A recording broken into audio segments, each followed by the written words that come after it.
어서오세요, 어서오세요. 도봉구 창동 사는 불량주부 망치부인이 운영하고 있는 생방송 시사수다방에 오신 것을 환영합니다. 반갑습니다. 감사합니다. 어서 들어오세요. 네. 오늘이 말복이죠. 예, 오늘이 이제 마지막 더운 날. 예. 그러니까 초복, 중복, 말복. 예, 오늘이 이제 말복이라래요. 예. 그래서 이제 입추 지나고 말복 지나면 물에 못 들어간다 그러잖아요. 예, 찬물에 못 들어가는 계절이 왔다고. 정말 이 절기라는 게, 예. 제가 어렸을 때 엄마 아빠가 이제 무슨 절기 얘기를 하면, 그렇게 말 같지도 않게 느껴지고, 저 무슨 얘기를 하시나 이랬었는데, 이제 나이가 50 가까워지다 보니까, 예, 정말 이제 절기를 알겠어. 예. 그 봄의 입춘을 알겠고, 그리고 이 우수경칩 이런 게 이렇게 느껴지고, 그리고 이제 입추 지나고 말복 지나면 이게 날 선선해진다라는 거, 그게 무슨 의미인지를 알게 되는 것 같아요. 이렇게 철이 들어가는 건가, 아니면 깨달음을 얻어가는 건가. 네. 사실 이제 우리 인간이 사는 건 태어나서 죽을 때까지 철들려고 사는 거래잖아요. 그래서 철들면 죽는다고. 그 철이 철학할 때 철이라는 얘기도 있어. 철들면 죽는다는 말이 이제 그런 말인 것 같다. 결국 이제 이 철이 든다는 것, 세상의 이치를 깨닫는다는 것. 그래서 정말로 이렇게 그 공동체가 생존하기 위해 필요한 것이 무엇인지를 깨닫게 되는 게 철이 드는 거다. 그런 이야기를 하는 것도 어디선가 얼핏 읽은 것 같아요. 세상의 이치를 알아간다는 것은 그만큼 기쁘고 즐거운 일인 것 같아요. 오늘은 제가 다 읽어본 건 아닌데, 우리 시청자분 중에 한 분이 책을 한 권 보내셨어요. 이제 이 책을 보내셨는데, 누가 책을 보내겠다 그랬는데, 그 책을 보내시는 분들이 워낙 많기 때문에 한쪽 귀퉁이에 이렇게 그냥 던져놓고 못 열어봤어. 근데 오늘 아침에 진짜 구석책에 있는 그 책이 눈에 들어오는 거야. 이건 무슨 책이지? 그러면서 이게 포장지를 뜯었더니 이 책이 나왔어요. 그리고 이제 앞부분을 아침에 이렇게 읽다가 방송 준비하느라고 맨 첫 부분만 읽었는데, 이 6월의 아버지라는 책이 나왔어요. 알고 계셨나요? 예. 6월의 아버지 이래가지고 박종철 열사의 아버지 박정기 씨의 그 이야기, 이 박정기 씨의 인생에 대해서 쓴 글이에요. 송기혁이라는 작가님이 쓰셨는데, 이 송기혁님이 우리 방 시청자이신 것 같아요. 예. 그래가지고 이 6월의 아버지라는 책, 굉장히 뭐라 그러나, 오래된 옛날 책처럼, 그러니까 그 소설책처럼 썼어요. 소설책처럼 옛날 소설을 보는 듯한 느낌으로 시작을 했는데, 굉장히 제 나이가 나이라서 그런지 몰라도, 읽으면서 이렇게 이 앞부분에 이제 이 아버지의 일생이 이제 쭉 그려지고 있어요. 아직은 이제 박종철 태어나기 전에 아버지가 이제 그 전란기를 거쳐가는, 그러니까 이제 해방 공간에 그러니까 일제강점기 때 태어나서 전쟁을 맞이하고 이 과정이 쭉 나오는데, 정말 이렇게 한국 현대사를 한 개인이 어떻게 겪어갔는가, 그게 나오는 것 같아요. 그래서 현재까지 아주 앞부분 조금 읽었는데도, 굉장히 쉽게 읽혀지면서도, 이렇게 읽고 느낄 게 많은 그런 책인 것 같아요. 제가 다 읽고, 혹시 뭐가 문제가 있으면, 이거 읽지 마라 그러겠는데, 현재까지는 아주 읽을 만한 그런 책인 것 같아요. 예. 일단 한번, 현재까지는 정말 읽을 만한 책이다라는 거. 자, 후원해주신 모든 분들께 감사드립니다. 여러분께 일단 다는 못 읽어드리겠고, 서문만 한번 읽어드릴게요. 예. 전국 민족민주 유가족협의회, 가로 열고 육아협 회원들이 모두 앓는 병이 있다. 불면증이다. 자식을 잃은 지 20-30년이 지났어도 불면증을 안고 산다. 언젠가 나는 이소선, 전태일의 어머니와 배은심, 이한열의 어머니가 수면제를 반으로 쪼개 나눠 먹는 것을 본 적이 있다. 하나를 다 먹으면 너무 독해서란다. 세상에 수면제를 나눠 먹는 우정이 어디 있을까? 나도 아들이 떠난 뒤 약방에서 수면제를 사 먹었다. 그런데 더 잠이 오지 않았다. 그 뒤로는 수면제 대신 술을 마셨다. 종철이 엄마는 아직도 수면제를 먹고 있다. 애비의 마음으로 어찌 애미의 심정을 알 수 있겠는가. 다만 종철 엄마가 입버릇처럼 하는 말을 듣고 헤아릴 뿐이다. 죽지 못해 사는 기지. 내 나이 이제 88이다. 부산시 수도국에서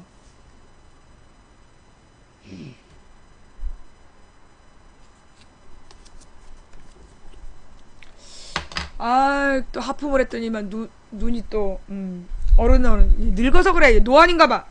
눈이 잘 안 보여.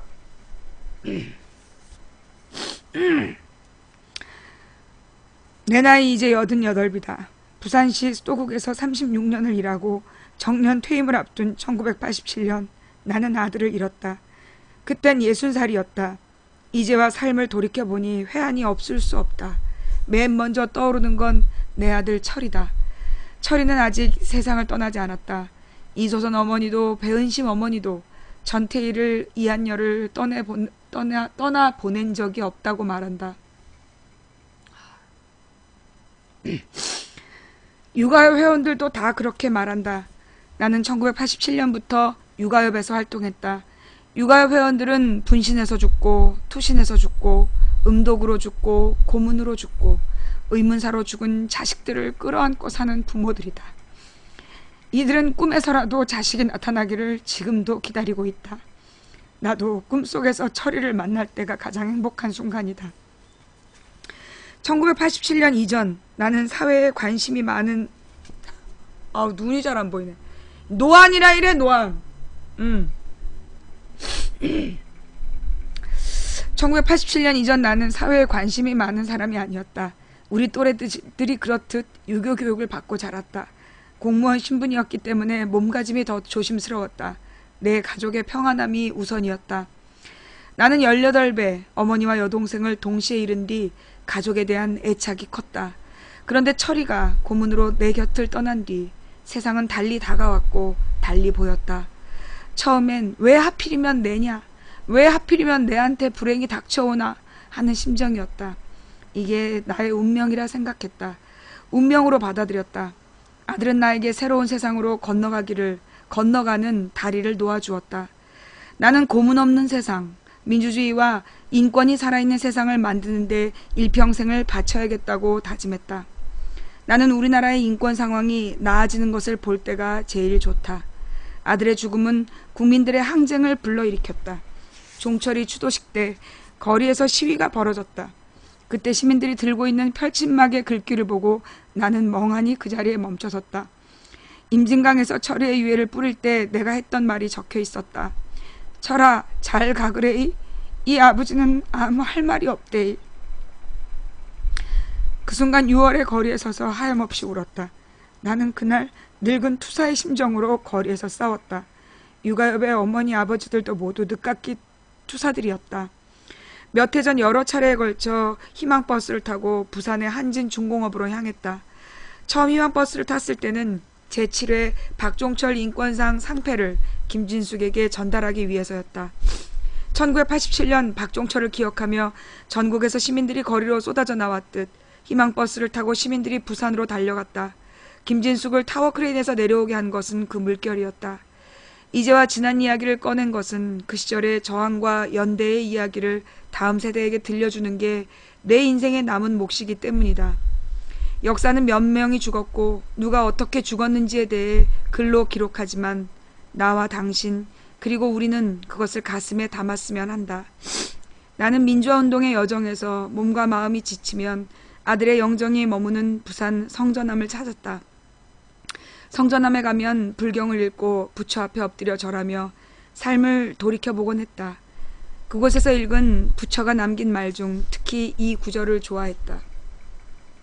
그러나 저는 이미 세상의 모든 욕망을 버리고 출가한 몸입니다. 늙고 병들고 죽는 괴로움에서 벗어나 내 자신과 이웃을 구하기 위해서입니다. 내 자신도 이웃도 구하지 못하고 88패를 살았지만 내가 구하려 한 것은 이 땅의 민주주의와 인권이었다. 나는 아직도 철이가 죽음과 맞바꾸면서까지 지키려 했던 것이 무엇인지 생각한다. 그것은 한 인간의 사랑일 것이다. 그 사랑은 무엇일까? 23살의 철이는 세상의 한가운데에서 무엇을 꿈꾸었을까? 나는 그 답을 지금도 찾고 있다. 이게 박종철 군의 아버지의 일대기를 그린 아버지의 인생을 이야기한 박종철이 남긴 질문 박정기가 답한 인생 6월의 아버지라는 송기혁 작가의 책 서문이었습니다. 내가 늙어가지고 눈물이 너무 많아. 그지? 내가 나이가 들면 눈물이 많아져. 별것도 아닌 일에 이렇게 눈물이 나. 아이고, 우리 저기 중계방에 만들어졌네요. 일단 현재까지는 읽을만 했어. 계속 읽어보고 문제가 생기지 않는 한 여러분들께 권해드리고 싶은 책 목록에 올라갔습니다. 한번 읽어보시면 좋을 것 같아요. 이 앞부분에 그러니까 그 일제 말에 그리고 전쟁기에 그 부산에서 뭐 이렇게 겪은 그러니까 현대사를 살아갔던 한 평범한 가장의 이야기가 쭉 나와요. 네, 그래서 아직은 이제 아직 박종철이 나오기도 전인데 그 인생 자체가 짠하게 다가오는 그런 책이에요. 자, 그래서 오늘 인트로는 한 아버지의 이야기를 시작하면서 너무 또 분위기가 다운됐어.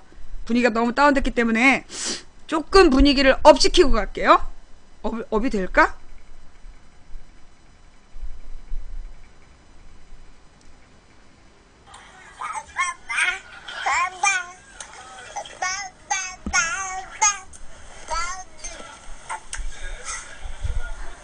보여요? 서진아, 아빠 한다, 아빠?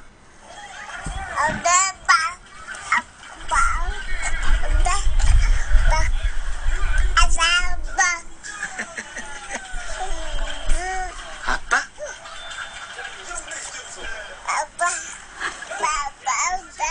비슷한 이야기가 많이 나오고 있어, 지금. 아빠.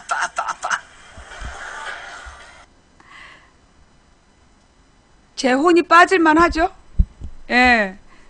제 혼이 빠질만 하죠? 우리 7개월 된, 우리 저기 조카 손주인데, 우리 족장님, 서진족 족장님이신데, 이제 드디어 이제 아빠 소리를 하는 거예요. 그래서 이제 빠빠 한참 하다가 아빠 해봐 그러면 아빠 이렇게 하는, 네. 그리고 이제 엄마는 더 정확히 한대. 밥 달라고 그럴 때 두 손을 모으고 엄마 그런데 두 손을 모으고 엄마 밥 달라고. 예, 이렇게 사실 이제 이 조카 사실은 막 아까도 이제 내가 아침에 저걸 읽고 너무나 이제 울다가 이렇게는 방송 못하겠다 싶어갖고 이걸 한참 보고서 웃었어. 문득 또 돌아가는 이야기는 박종철도 이랬겠지. 박종철 열사도 이랬겠지. 이렇게 빠빠빠빠 거리다가 아빠 소리를 했겠지. 거기다 박종철 열사가 3대 독자더라고요. 그 3대 독자를 잃은 그 아버지가 20여 년을 길거리에서 살 수밖에 없었던 그 심정이 다시 다가오는 것 같아요. 에잇! 업시킬라 했다가 도로 내려갔어! 이거 어떻게 하면 좋아? 자, 하여튼 내가 오늘은 아침부터 새벽에 추워서 그랬나? 지금 6번 설사를 했어요. 6번 설사를 했는데 아니 설사 양이라도 좀 많아야 살이라도 빠지지. 이거는 그냥 이렇게 배가 계속 아프다 찔끔 나오는 설사를 6번을 했어. 이거 저기 열이 나면 식중독이라는데 열은 안 나고 설사만 지금 하는 것 같아요. 아마 이게 날씨가 변하니까 날씨가 이렇게 바뀌는 기간이라 그런 것 같아요. 아니 이게 양이 많으면 6번 하면 죽겠지. 찔끔찔끔 6번이라서 귀찮기만 했어. 추천을 안 하셨나? 나 사실 녹색설사의 저주를 이제 그만할까 해. 생각해보니까 나는 매일 녹색설사를 하고 있었어. 왜냐하면 본인은 본인에게 추천을 못해. 이젠 녹색설사의 저주를 하지 않겠어. 내가 아까 계속 설사를 하면서 설사가 녹색이야. 그래서 왜 이렇게 녹색 설사하지? 생각해보니까 난 이제까지 단 한 번도 설사란다. 추천을 해본 적이 없는 거야. 그래서 내가 맨날 녹색 설사를 하는구나. 반사의 저주에 걸린 거야. 봤지? 설사 안 하면 이래. 추천 안 하면 다 같이 녹색 설사를 하는 거야. 심지어 나도 하는 거야. 알았어? 그러니까 빨리 추천들 해. 아직까지 추천 안 한 인간들 누구야? 아직도 안 하고 있는 한 300명 있네. 빨리 추천들 해. 설사로 응한 자 설사로 망한다. 아주 좋아 죽겠지 이것들아. 내가 확 꽁꽁 얼려버릴까 보다. 네. 추천을 못해. 추천을 본인은 본인에게.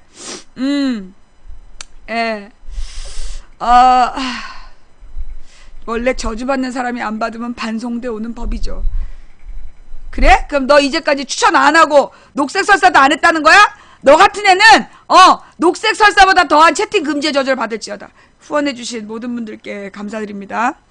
밥 먹고 있구만. 아니 왜 이 방송을 보면서 밥을 먹어? 밥 먹다 큰일 날 수가 있어. 망치 부인의 녹색 설사 저주가 언제 나올지도 모르고 거기다 망치 부인의 그 내면적 자아 우리 브라키가 언제 튀어나올지 모르는데 가만있어 보자.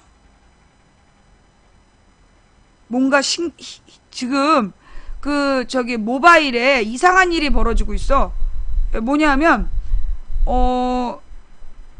98명인데 계속 12~13명이 나왔다 들어갔다 하고 있네? 이게 어떻게 가능하지? 예. 계속 12명, 13명이 나갔다 들어갔다 하고 있어요. 이게 가능한 일인가? 모바일로?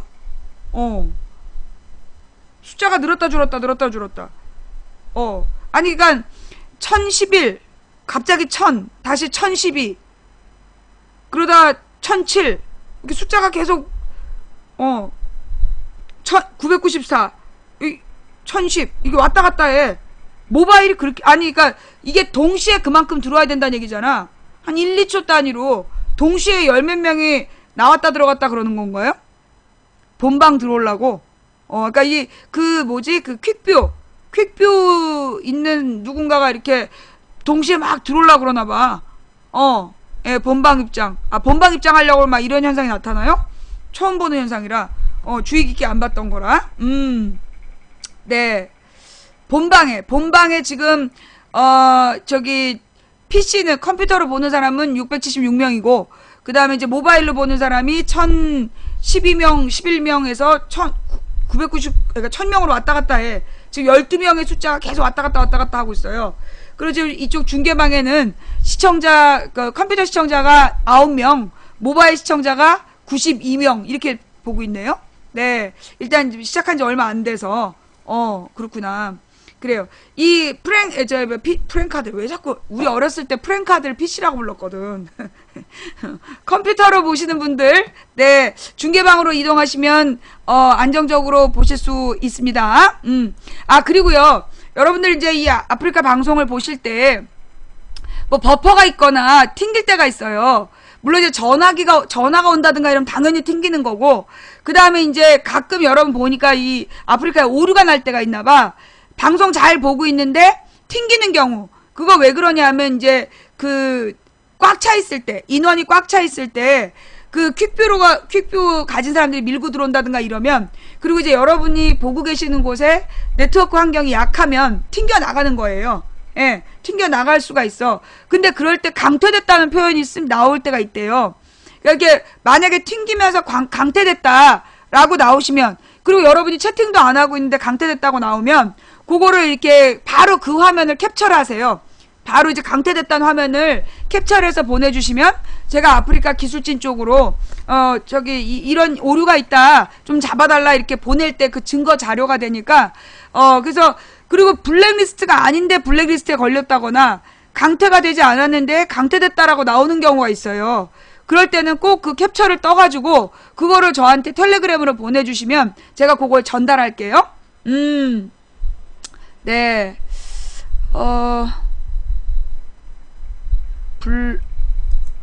값봐. 그 다음에 또 뭐라 했지? 통화 중에 나가는 거 아닌가요? 아니 지금 12명이 동시에 왔다 갔다 하니까 그게 좀 신기하다 이거지. 보통은 이제 뭐 서너 명 정도가 왔다 갔다 하는 건 이해가 되는데 동시에 12명이 숫자가 줄었다 늘었다 계속 그래 지금. 그게 똑깍똑깍 하듯이 그게 좀 이상하다 이거지. 같은 숫자가 계속 나갔다 들어왔다 하니까 그게 조금 이상해서 물어본 거였고요. 자, 일단 급한 이야기 먼저 할게요. 여러분 아직 암살 안 보신 분 있으면 빨리 보셔야 될 것 같아요. 이게 지금 암살이 언론에서 하나도 다뤄주지도 않고 홍보도 안 해주는데, 가령 그 베테랑인가? 그거는 뭐 한 주 만에 200만 이러면서 막 뉴스 기사로 다뤄주잖아. 그런데 이 저기 암살은 몇만이 들었는지 알려주질 않아, 기사에서. 그렇잖아요. 예. 그래갖고 암살이 나는 1000만 가까이 된지 몰랐어. 지금 이제 970만이 봤대. 그랬더니만 이제 이번에는 표절 시비가 붙었어. 표절 시비를 걸면서 이 암살의 상영 금지 신청을 한대요.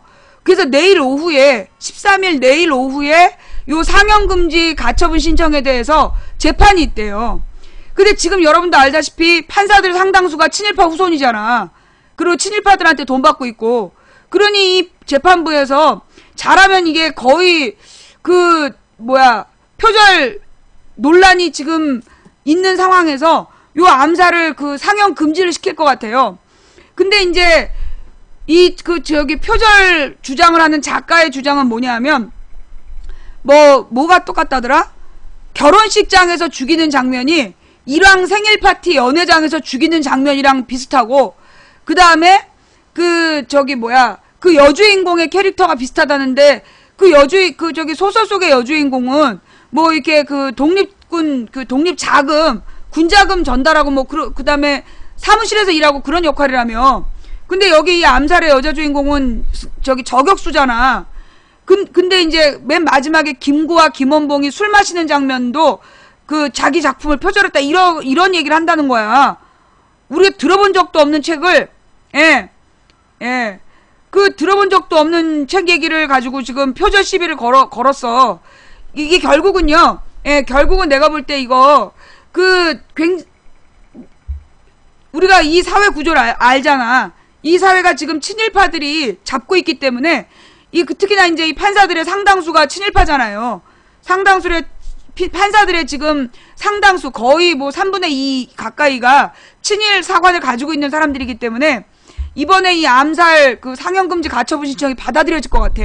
이게 아무리 자기네들이 숨기려고 그래도 아무도 홍보해주지 않았는데 국민 1000만이 본 거 아니야. 970만이 봤대. 지금 970만이 본 영화를 어떻게든지 내리고 싶은 거 아니야. 어떻게든지 내리려고 지금 방해를 하는 거라서요. 오늘 내일 중에 빨리 봐야 돼. 오늘 내일 중에 암살 빨리빨리 보자. 예, 그런 운동을 지금 해야 될 것 같아요. 예. 정말 이제 이게 암살이 1000만 명 볼까봐 얘네들이 이제 사실 굉장히 1000만이라는 숫자가 굉장히 상징적 숫자잖아. 그러니까 이제 이 암살을 누가 이제 30만 명만 더 보면 1000만이 보니까 어떻게든지 1000만 보기 전에 이제 문 닫게 하려고 그러는 것 같아요. 그러니까 베테랑은 엄청 띄우잖아. 베테랑은 그냥 계속해서 베테랑 얘기야. 모든 언론에서, 특히 연합뉴스 이런 데서 계속 베테랑 띄워주고 있어.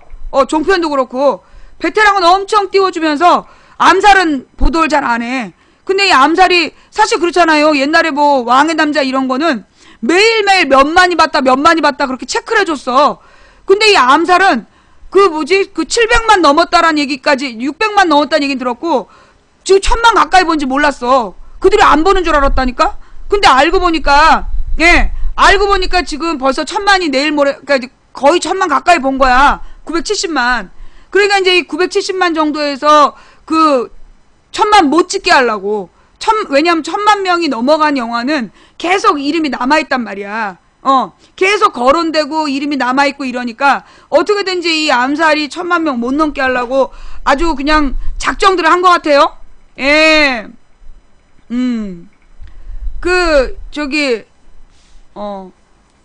하여튼 여러분들 암살 안 보신 분들은요, 빨리빨리 보셔야 될 것 같아요. 네. 이게 이제 이 암살이 친일파와 일본 장교를 암살한다는 내용이거든. 그러니까 이제 이 친일파들이 볼 때는 얼마나 찝찝하겠어. 그리고 이 암살에 보면은 결국 일제 강점기 때, 그때 독립군들을 공격하고 잡으러 다녔던 일본군 앞잡이들이 이 해방 이후에 군인 경찰이 된 내용이 나와. 그러니까 자기네들의 진짜 흑역사 아니야.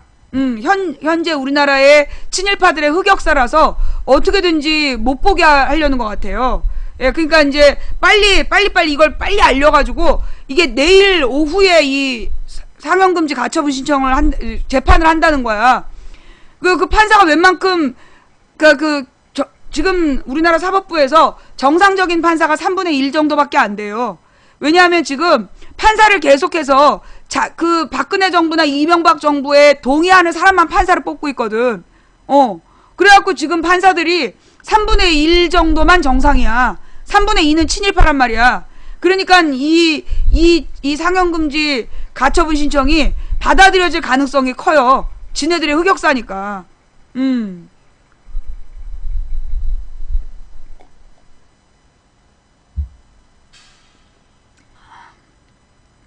3분의 1을 제외하고 3분의 2가 친일파라고.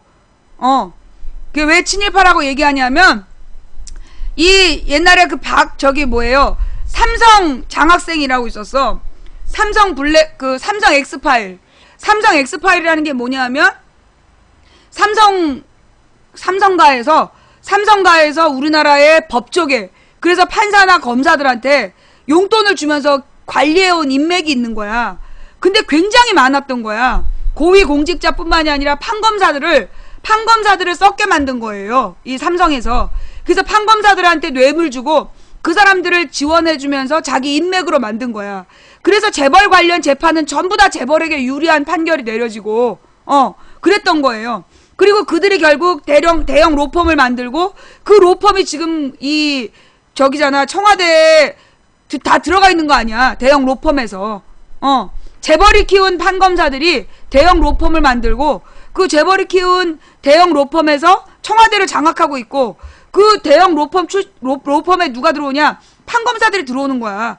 그 판검사들이 전관예우로 들어와서, 거기서 이 전관예우라는 게 뭐냐면, 판사나 고등검사를 그만둔 사람은 무조건 그 사람이 변론하는 건 이기게 해주는, 그게 판사들 간에 그 짬짬이 먹고 하는 짓거리 아니야. 그게 전관예우라는 거예요. 예. 그래서 이제 여러분, 망치분이 지금 얘기하는 거 모르겠다 싶으면 찾아봐. 전관예우라는 의미를 한번 찾아보고, 삼성 엑스파일 사건이라는 것도 찾아봐. 그게, 지금 내가 물음표 많이 하면 강퇴블랙이라 그랬지? 예. 질문할 때 물음표나 느낌표 이런 거 많이 찍는 사람들은 강퇴블랙이에요. 그게 왜 친일파냐고. 아주 좋은 질문이에요. 자, 오늘은 그러면 역사 이야기부터 해볼까요? 예, 그게 왜 친일파냐? 이 친일파라는 개념이 뭘까요? 친일파라는 개념? 예, 한마디로 우리 사회에서는 친일파라는 개념 자체도 흔들려요. 무슨 얘기냐면, 옛날에 이제 2004년에 총선을 치렀어. 총선을 치르고 나서 그 친일파를 처결해야 된다. 과거사 진상규명을 위한 그 처벌법을 만들어야 된다라는 논란이 있었어요. 그래가지고 반민족 행위자 처벌법, 그러니까 반민특위 말고 2004년에 친일 반민족 행위자의 재산 처분에 관한 어떤 법안을 만들려고 했는데, 그때 이제 이 친일파를 척결해야 된다라는 측과 그게 말도 안 된다는 측이 전쟁이 붙은 거야. 그 정치적인 전쟁을 한 거죠. 그래서 그 당시에 조중동이 나서서 이 열린우리당과 노무현을 죽이려고 했던 거야. 그런 사건이 있었어요. 그때 얘네들이 어떻게 물타기를 했냐면, 친일파는 그 당시에 창씨개명한 사람도 다 친일파다, 그러면서 물타기를 한 거야. 근데 이제 그 친일파라는 개념은 정확하게 얘기하면 친일 반민족 행위자란 뜻이에요. 그러면 친일 반민족 행위자라는 건 뭐냐면, 가령 그 당시에 모든 국민이 강제로 창씨개명을 당했어. 강제로 일본식으로 이름을 바꿨어야 돼. 1940년대에. 안 바꾸면 그 땅도 소유할 수 없고, 한마디로 신분증이 안 나왔어요. 그러니까 공공생활을 못하는 거야. 자기의 소유를 인정받을 수가 없었어. 그래서 어쩔 수 없이 힘없는 백성이 창씨 개명이라는 걸 당했단 말이에요. 창씨라는 게 뭐냐면, 원래 우리나라 김이박 이런 성이잖아. 그런 성을 다 없애고 일본식 성으로 성을 만들고, 그 다음에 이름을 바꿔야만 했던 그런 시절이 있었던 거야. 근데 그런 것도 다 친일이라고 물타기를 했어요. 근데 정확한 친일이라는 건 뭐냐면, 정확한 친일 반민족 행위자. 그래서 주로 이제 일본놈 앞잡이가 돼서 실제로 그 조선 사람들을 잡으러 다니고 강제 징용 징병으로 끌고 가고, 사람들 앞에서 막 그 징용 징병 가라고 막 설득하고 연설하고 글 쓰고 선동했던 사람들. 그리고 일본 놈 앞잡이로 실제로 조선 그 여자들을 막 괴롭히고 이랬던 놈들, 그리고 독립군들을 잡으러 다닌 놈들, 이런 놈들을 우리가 그 친일 반민족 행위자, 그리고 일본 놈들한테 뇌물 주고 사업권을 취득해서 일본 놈들의 돈을 막 일본 일제 강점기에서 일제의 보호를 받으면서 돈을 불렸던 그런 놈들을 우리가 이 친일 반민족 행위자라고 얘기한단 말이야. 근데 이제 사실 그런 친일 반민족 행위자의 자식들이 지금 우리나라의 대부분의 재벌가예요. 한마디로 지금 우리나라의 이 재벌들의 선조가 대부분 일제강점기 때 돈을 받았어. 대부분 일제강점기 때 돈을 벌었고, 그 다음에 이승만이 대통령이 된 다음에 어떻게 했냐면, 이승만이 대통령이 돼가지고 적산불화라는 말이 있어. 그게 뭐냐면 일제시대 때 일본 놈들이 자기네들이 막 뺏었던, 일제강점기에 일본 제국주의자들이 강제로 우리나라 재산을 막 쥐고 있었던 거, 그거를 다 놓고 도망을 갔잖아. 그 일제가 강제로 뺏었던 재산들을 뭐라 그러나 친일 반민족 행위했던 놈들이 이승만한테 뇌물을 주고 이승만하고 이렇게 사바사바 해갖고 그런 건물이나 재산들을 막 싼값에 헐값에 받아. 그걸 바탕으로 해서 오늘의 재벌들이 만들어진 거예요. 그래서 오늘의 재벌들을 소위 우리가 친일파의 후손이라고 그러는 이유가 거기 있는 거야. 이해가 돼? 적산불하, 적산. 그 일본 놈들이 가지고, 일본 제국주의자 새끼들이 가지고 있었던 그 재산을 불하, 나눠줬단 얘기야. 그래서 이 재벌가들이, 한마디로 우리나라의 이 재벌가들이 소위 친일 반민족 행위자들의 그 후손이다라는 건 우리가 막연하게 알고 있었던 거예요. 막연하게 알고 있었는데, 이번에 우리 롯데 사태,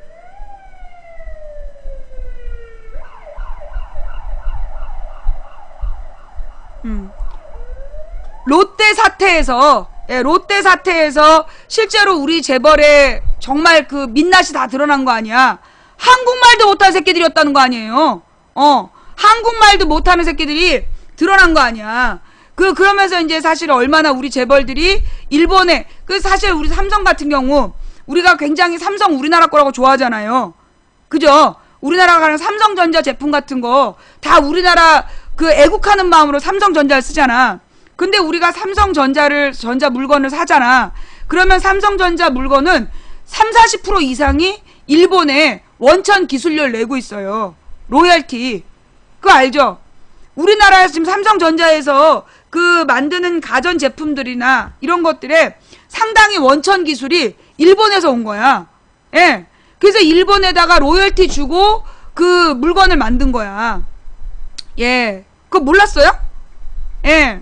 굉장히 많아요, 그 비율이. 지금은 어떤지 모르겠어. 지금은 이제 스마트폰 시대이고, 2010년 이후에는 좀 더 다시 계산을 해봐야 되겠지만, 2010년 이전에는 그 그러니까 우리나라의 전자제품이라는 게 다 분리되어 있었잖아. 냉장고, 뭐, 비디오, 텔레비전 이렇게 다 분리되어 있었잖아요. 그럴 때, 그런 뭐 냉장고, 텔레비전,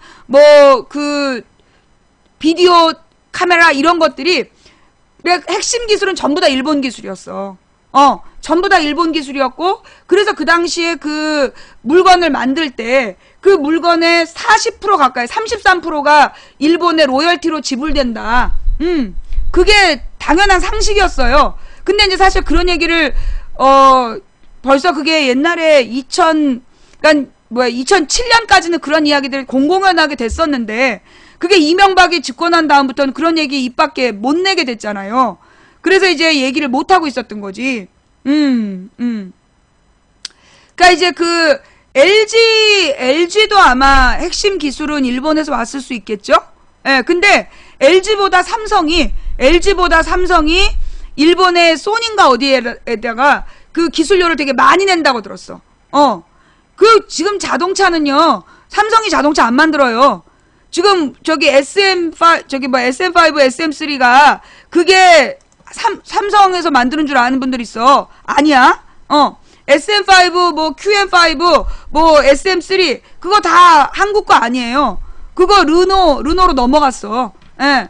그래서 다만 그 르노 삼성의 파는 자동차를 우리나라에서 만드는 거지. 우리나라 제품은 아니야. 르노 삼성이라 그래서 예, 이것도 또 처음 하는 분들 계시네요. 예, 이미 그 저기 르노 삼성 제품은 사실 삼성 게 아니에요. 삼성은 이름만 빌려주는 거고 실제로는 저기 르노 거예요.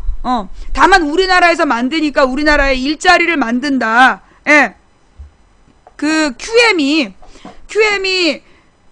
외제차도 있고 왜 그 외제차 말고 SM 시리즈 중에 SUV로 나오는 거 있잖아. QM 아닌가? SUV로 나오는 게 있어. 그 시리즈도 그 SM 시리즈랑 비슷하게 생긴 그 SUV 시리즈. 예. QM 맞죠? QM. QM3, QM5 이게 그게 저기 르노 삼성에서 만드는 걸로 난 알고 있거든요. 근데 보니까 그 저기 아예 외국 브랜드에도 QM이 있더라고. BMW인가 뭐 어느 그러니까 유럽차인데 독일차인가 유럽차에도 그 QM 시리즈가 따로 있더라고. 하여튼 그래서 그 뭐 자동차 엔진뿐만이 아니라 이 저기 뭐예요. 우리가 이번에 롯데에서 굉장히 큰 충격을 먹은 거 아니야. 우리는 롯데가 그렇게 많은 분야를 장악하고 있는지 몰랐잖아요. 나 조금 아까 우리 딸이 이제 주스가 떨어졌다 그래서 마트를 갔는데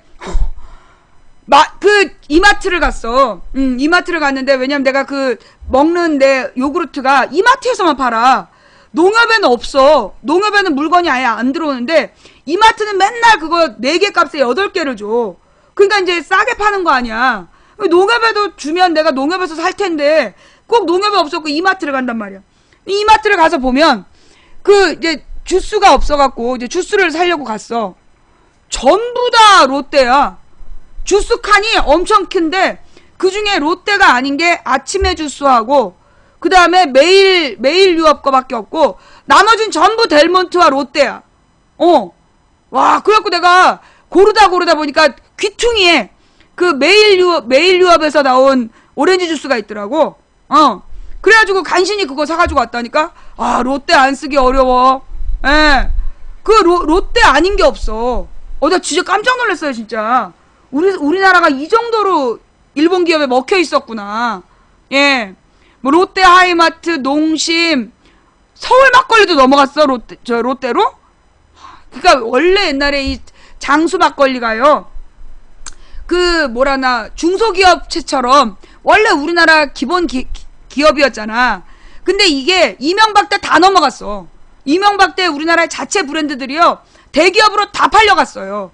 옛날에 그 저 소주 회사, 맥주 회사 이런 것들도 전부 다 대기업으로 넘어가고, 그러니까 이제 중소기업이나 전통 브랜드들이 남아있질 않아.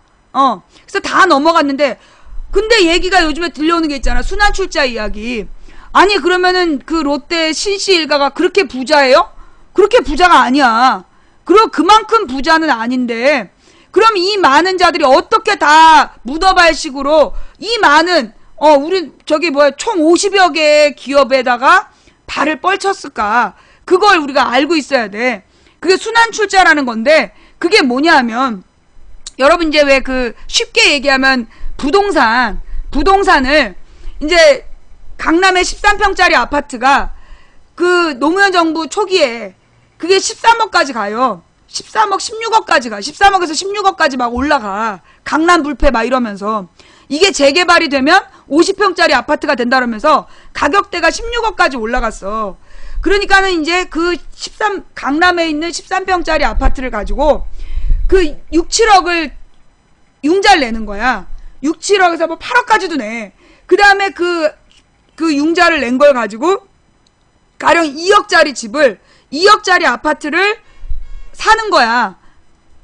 저기를 껴서 대출을 1억을 받고 1억을 투자해서 사. 그러면 6억으로 총 몇 개를 사냐 하면 6채를 사는 거야. 총 6채를 살 수 있는 거야. 그렇게 해서 근데 나중에 이게 2억짜리 집이 3억 4억이 되면 얘는 그 대출은 1억이고 1억을 투자했는데 여기서 4억을 번 거야. 그런 식으로 돈을 벌면서 이제 얘네들이 부동산 투기를 하잖아요. 그런 것처럼 이 순환출자는 뭐냐 하면 맨 처음에 이 기업의 주식의 지분을 뭐 한 5%를 가져. 이게 그리고 나머지 다 쪼개서 팔아. 그럼 5%가 최대 지주야. 그래서 이제 A라는 회사의 최대 주주가 돼. 그 다음에 이 A라는 회사가 B라는 회사의 대주주가 되는 거야. 그러면 이 B라는 회사는 사실 이 A에는 95%는 남의 거잖아. 그런데 여기 A라는 회사의 대주주가 5%이고 5%가 대주주라는 것 때문에 얘네가 이걸로 지금 옆에 회사의 대주주가 되면 이 옆에 회사도 지배하는 거야. 그러면 두 개가 합쳐지면 실제로 뭐 덩치가 70으로 불어났다. 아니면 한 200으로 불어났다. 그럼 얘는 2.5로 줄어드는 거야, 지분이. 그럼에도 불구하고 대주주야. A가 대주주이기 때문에. 그 다음에 이 B가 또 C 회사의 대주주가 돼. 그런 식으로 그 아주 소자본을 가지고 어느 작은 회사의 대주주가 된 다음에 그 대주주 회사로 다른 회사의 대주주가 되고 대주주가 돼서 결국 그 모든 경영권에 영향을 미치는. 그래가지고 이게 그 뭐였니? 8천 몇 개를 그렇게 순환 출자를 했었대. 롯데가 8천 몇 개인가까지 순환 출자를 하다가 다 줄여갖고 지금 400 몇십 개로 줄였다는 거야. 기가 막히죠? 그래서 이게 이제 순환 출자라는 게 그런 방식이야. 근데 삼성도 마찬가지야. 삼성의 이건희도 실제로 전체 삼성 계열사에 자기네들이 갖고 있는 지분은 얼마 안 되는데 그 얼마 안 되는 지분을 가지고 그렇게 맨 처음에 이제 그 지주회사, 그러니까 자본 맨 첫 번째 그 회사의 대주주가 된 다음에 그 회사가 다른 회사의 대주주가 되고 그렇게 해서 이게 알까기를 해가지고 전체 가지고 있는 회사의 지분은 눈꽃만큼인데 그런데 모든 회사에 영향력을 미치는, 그래서 모든 회사를 지배하고 모든 회사의 그 고위 임원들한테 강제로 주식을 팔았다 싼 값에 내놓으라고 그러고 그런 짓거리에서 자기의 경영권을 유지하는, 이게 이제 우리나라의 재벌들이 그 문어발로 넓혀가는 방법이었어. 근데 이제 외국 같은 경우에는 그런 문어발 자체가 금지되어 있대요. 뭐 뻑하면 이건희가 노무현 때 제일 많이 썼던 방법이 뭐였냐면, 그 당시에는 뻑하면 본사를 삼성 본사를 한국에서 빼겠다, 다른 나라로 가겠다, 막 그랬었어. 그런데 실제로 그래갖고 그 당시에 그 다른 나라로 가봐라 그랬잖아. 왜? 다른 나라는 그렇게 문어발식으로 그 소량의 지분으로 그런 짓거리를 못해. 우리나라처럼 알까기를 할 수가 없는 거야. 순환 출자를 못하게 돼 있다고. 예. 근데 이제 그 순환 출자로 이제까지 제국의 황제처럼 살면서 마치 자기네들이 굉장히 대단한 특혜를 베푸는 것처럼 그랬었던 시절이 있어요. 그게 이제 이 순환 출자의 문제점. 누가 순환 출자 질문을 했었는데 내가 이해하고 있는 게 순환 출자가 그런 거거든요. 맞습니까? 제가 좀 잘못 설명한 거예요? 나는 순환 출자를 그렇게 알고 있어요. 예. 그리고 이 순환 출자라는 거는 그거는 굉장히 다른 나라에서는 허용되지 않는 방식이다. 예. 다른 나라에서는 그 기업의 소유 구조로서 허용되지 않는 방식이다. 오로지 우리나라에서만 요게 그 박정희, 전두환, 노태우, 김영삼, 김대중, 노무현, 이명박, 박근혜 요 과정에서 대기업이 성장해 오면서 그런 방식으로 그 영향력을 넓혀가서 그놈들이 지금 우리나라의 거의 대부분의 모든 그 매출을 나눠먹는 거 아니야. 그러면서 실제로 그들의 매출은 엄청 높은데 실제로 그럼 그 매출에 있어서 이유는 모두 쪽쪽 빨아갖고 최고의 경영자들 지네들이 다 먹어버려. 지네들이 다 먹고 대주주가 다 먹어. 그러면서 그 중간중간에 생산자들이나 유통업이나 이런 사람들은 착취당하는 거죠. 예. 그러니까 이제 이 대기업에서 소유하고 있는 택배회사들, 그 택배회사 직원들이 꼭두새벽에 나가가지고 무임금으로 물건을 분류하고 그리고 실제로 물건 하나를 배달하면서 700원인가 밖에 못 받는데요. 난 사실 이렇게 우리 시청자분들이 택배를 보내실 때 너무 미안한 거야. 가령 이렇게 무거운 거를 보내시면 그 무거운 걸 우리 집까지 배달하고 700원 받는 거야. 옛날에 노무현 정부 때 처음에 그러니까 김대중 노무현 때 택배나 이런 게 막 생겼을 때는 그 당시에는 맨 처음에 막 15,000원, 만원 이랬어. 퀵이 그랬나? 퀵인가가 15,000원, 만원 그러다가 점점 내려가가지고 5,000원 그러다가 이제 3,000원까지 내려갔는데 실제로 그래도 그 당시에는 하나를 배달하면 한 사람이 2,000원 정도를 먹었어요. 그 사무 처리 비용이 더 적고 택배 하는 사람들이 받아가는 게 돈이 많았어. 한 2,000원 이상을 받아갔다는 거야. 그래서 그 당시에는요, 옛날에 김대중 노무현 때는 택배 회사를 하면 택배가 저녁 6시 이후에 안 왔어요. 기억나요? 택배가 보통 이제 9시부터 물건을 사람들이 나눠가지고 10시, 11시부터 배달이 시작이 돼. 그러면 10시, 11시부터 배달이 시작이 돼서 6시면 끝났단 말이야. 그만큼만 일하고도 택배 그 기사님들이 가져간 돈이 한 300만 원씩 됐다는 거야. 차량 유지비 빼고 300만 원 정도를 그 생활비로 가져갔다는 거야. 9시에서 6시까지만 일하고도. 그런데 이명박이 되면서 어떤 일이 발생하냐면 그때 이제 그 대기업에서 이 유통 택배업에 뛰어들어. 뭐 한진택배, 뭐 대한택배 뭐 이런 애들 큰 택배 회사가 뛰어들면서 소위 어떻게 했냐면 가격을 낮춘 거야. 원래 3,500원, 3,800원 했던 거를 가격을 3,500원으로 낮춰. 그럼 3,800원짜리 작은 택배 회사들 다 죽어. 그 다음에 3,500원으로 낮추고 살아남은 사람한테는 3,000원으로 낮춰서 죽이는 거야. 그래서 군소 택배업자들 다 죽였어. 그래갖고 이제 3,000원으로 대한통은 이 3,000원으로 택배비를 받아. 그런데 그 3,000원으로 택배비를 받은 다음에 그러면 이 택배 배달을 할 차가 있어야 되잖아. 그러면 그런 차량을 지네들이 제공을 하고 운전기사나 배달기사를 고용을 해야 되잖아. 이 새끼들이 그렇게 안 해. 그럼 어떻게 하느냐? 지입차라고 그래가지고 차를 가지고 있는, 트럭을 가지고 있는 사람하고 계약을 맺는 거야. 그 다음에 그 사람들한테 일가리를 주는 거지. 그래서 처음에는 9시부터 6시까지만 일을 했는데 점점점 9시부터 배달 시작. 9시부터 배달 시작이면 새벽에 5시에 나와가지고 물건을 분류를 해라. 그 다음에 그 하나를 배달했을 때 돈이 700원밖에 안 남으니까 옛날보다 3배를 더 배달을 해야 옛날만큼의 소득이 나오는 거야. 그러니까 밤 11시까지 일을 하는 거야. 밤에 10시, 11시까지 택배 일을 해야 되는 거지.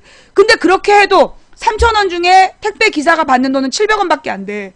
왜냐하면 그 대기업에서 지네 로열티 뺏어 먹고 뭐 사무 처리 비용 다 떼고 그 이윤, 지네들이 이윤까지 다 받아 먹고 그 700원 주는 거야. 그런데 내가 더 어저께 막 뉴스를 읽다가 막 지랄지랄 했던 게 어젠가 그젠가 어느 아파트에서 택배 기사들이 타고 다니는 트럭이 아파트 안에서 빨리 움직여서 위험하다고 아파트 단지 안에서는 걸어 다니라고 그랬다는 거야. 물건을 들고 걸어 다니라고. 그래갖고 그 택배 기사들이 글을 썼더만. 우리는 노예가 아니라고.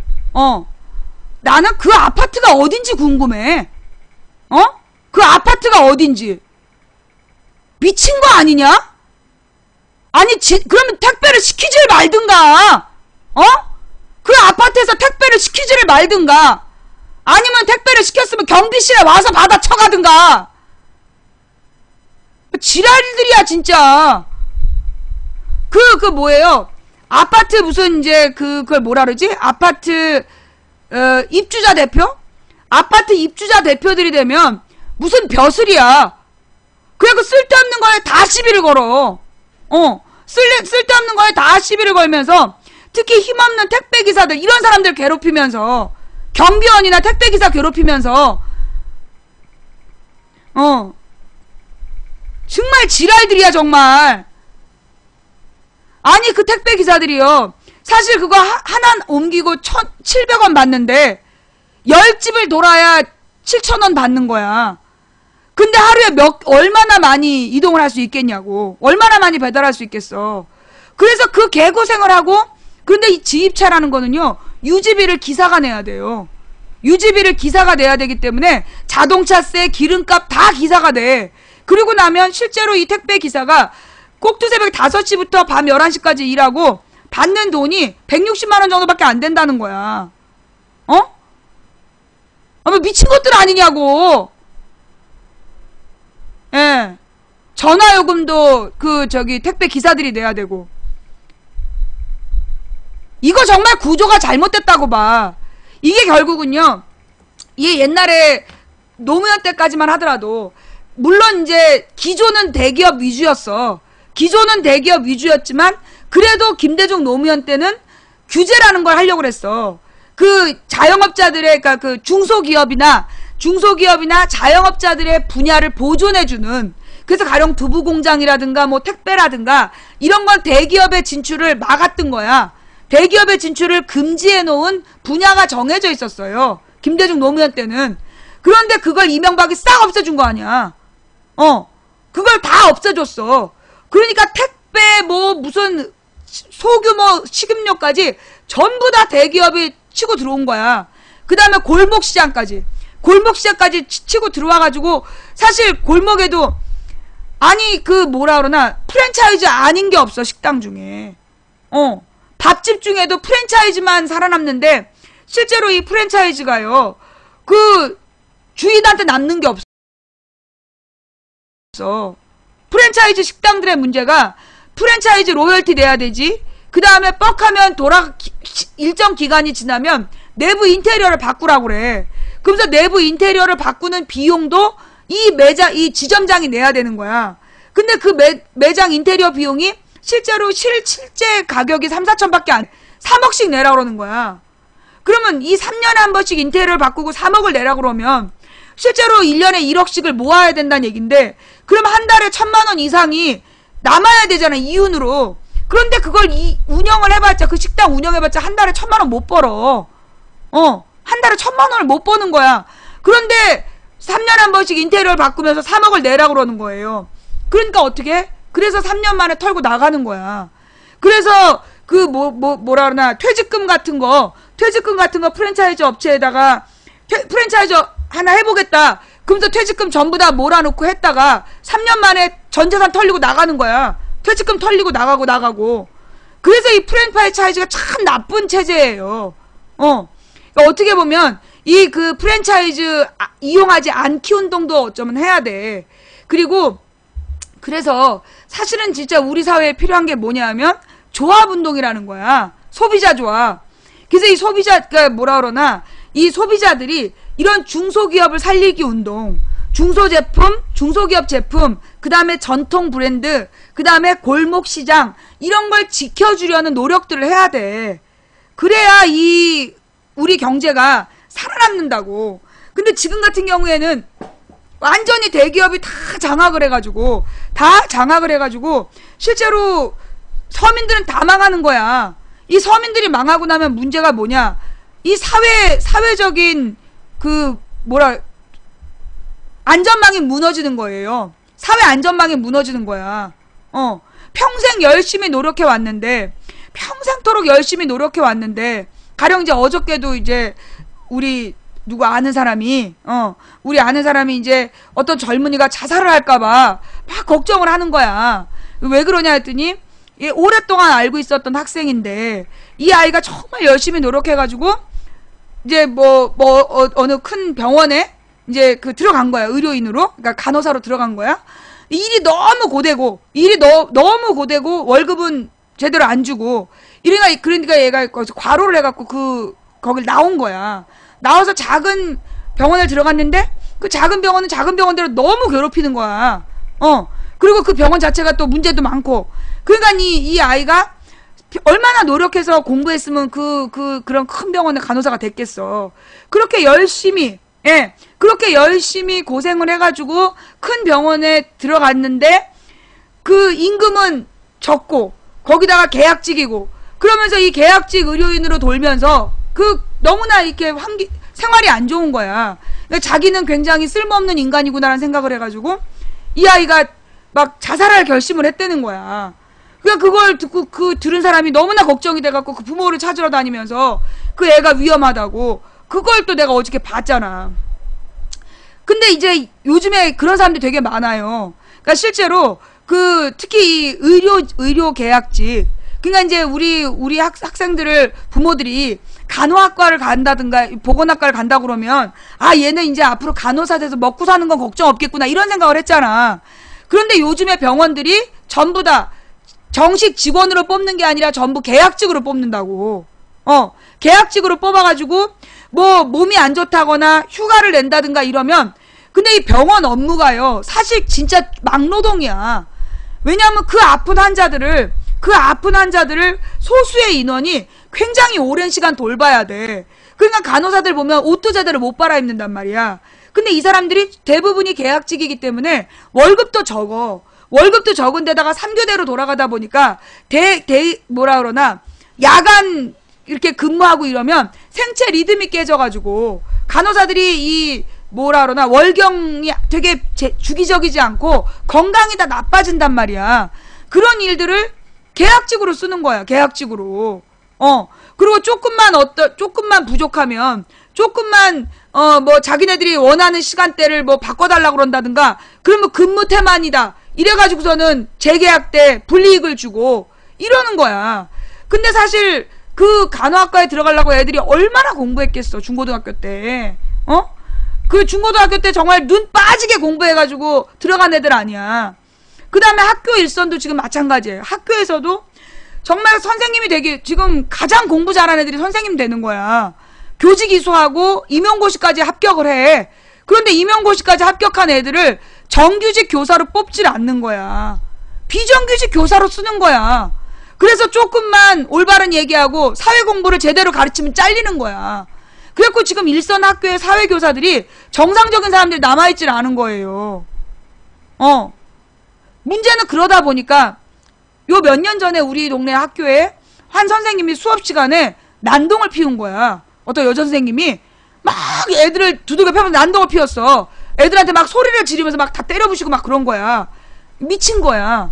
미친 이유가 뭐냐? 평생 정말 선생님 되려고 노력을 해갖고 중고등학교 때부터 놀지 않고 노력해서 항상 공부 잘하고 그래서 임용고사까지 붙었는데 그래서 교사 자격증을 다 땄는데 정규직이 아니라 비정규직으로 몇 년을 일을 해야 되는 거야. 그러니까 거기서 얘가 그 충격과 스트레스를 견디질 못해갖고 미쳐버렸다는 거야. 근데 지금 젊은 애들 그런 애 많대. 예. 지금 그런 젊은 애들이 젊은 친구들 중에 정말 시키는 대로 가만히 있으라 그러면 가만히 있고 공부하라 그러면 공부만 하고 연애하지 마라 연애도 안 하고 시키는 대로 모범생으로 살아서 정말로 직업 같은 직업을 얻으려고 갔는데 다 비정규직이야. 그래가지고 그 분노 그걸 참지를 못해갖고 미쳐버리는 거야.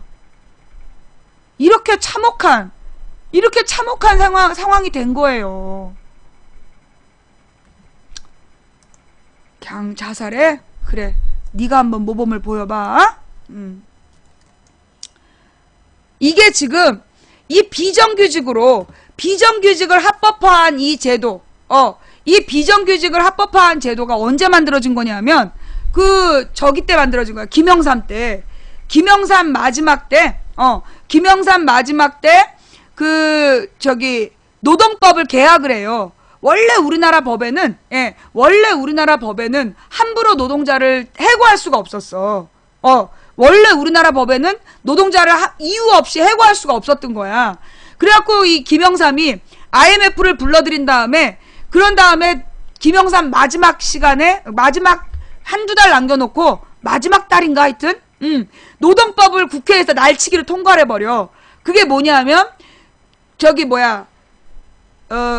정리해고가 가능하고 비정규직이 가능한 법을 만들어 놓는 거야. 김영삼 때 그걸 만들어 놓고 나간 거예요. 그런데 많은 사람들이 비정규직을 김대중이 만든 줄 알아. 김대중 때 비정규직이 생겼다고 막 욕을 하더라고. 그거 무식해서 그래. 원래 그 비정규직 법안을 김영삼 정부 마지막에 통과시킨 거야. 그리고 김대중 정부는 그 법대로 통치를 해야 되는 상황이었지. 거기다 IMF에서 중소기업을 전부 다 도산시켜버렸지. 그래서 국민 전체가 실업당하는 그런 사태가 발생했던 거였거든. 그래서 비정규직이 나와. 근데 이제 김대중 정부 때는 어떻게든지 IMF를 탈출하는 게 목적이었잖아요.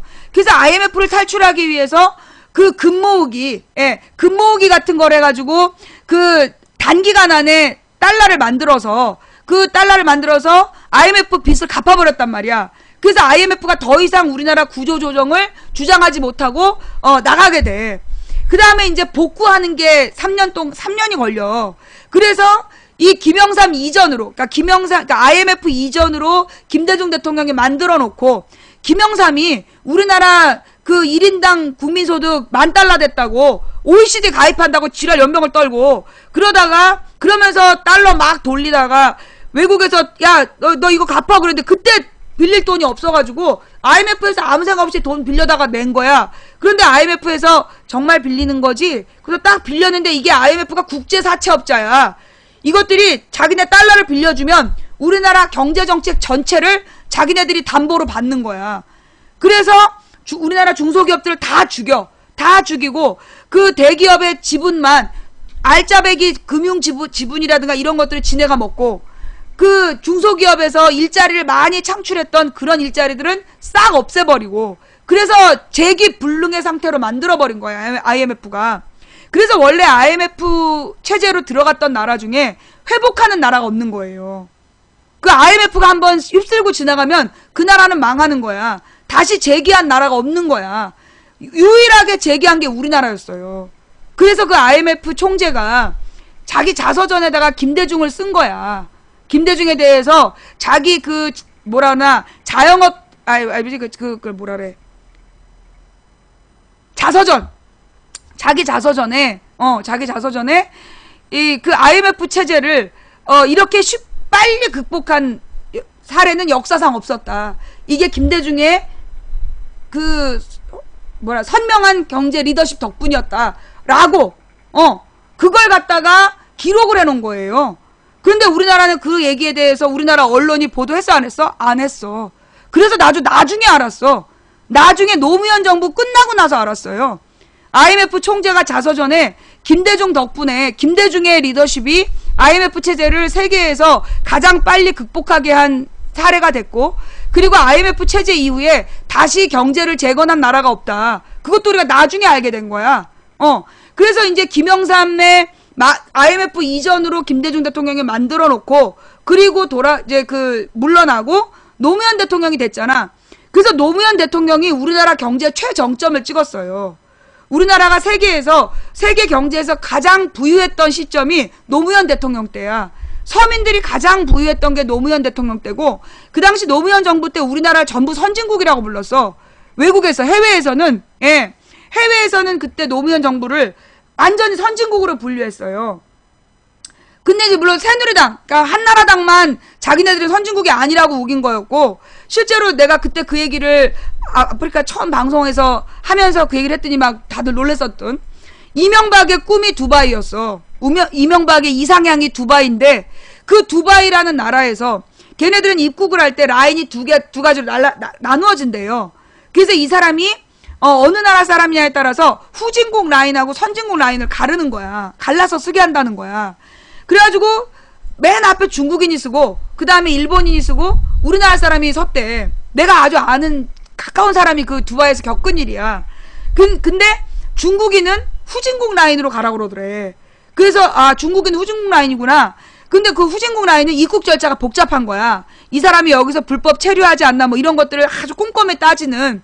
그래서 어디서 묵냐, 어느 호텔에서 어떤 일정이 되냐, 그 다음 마지막에 돌아갈 비행기편이 있냐가 다 확인한 다음에 입국시켜주는 거고, 선진국 라인은 여권 보고, 그리고 그냥 들여보내주는 거야. 근데 중국인은 후진국 라인으로 가고, 일본인은 선진국 라인으로 가더래. 그러니까 이제 이 한국 사람은 당연히 자기 중국 라인으로 가는 줄 알았던 거야. 근데 두바이에서 당연히 선진국 라인이라고. 그래서 선진국 라인으로 쉽게 입국을 한 거야.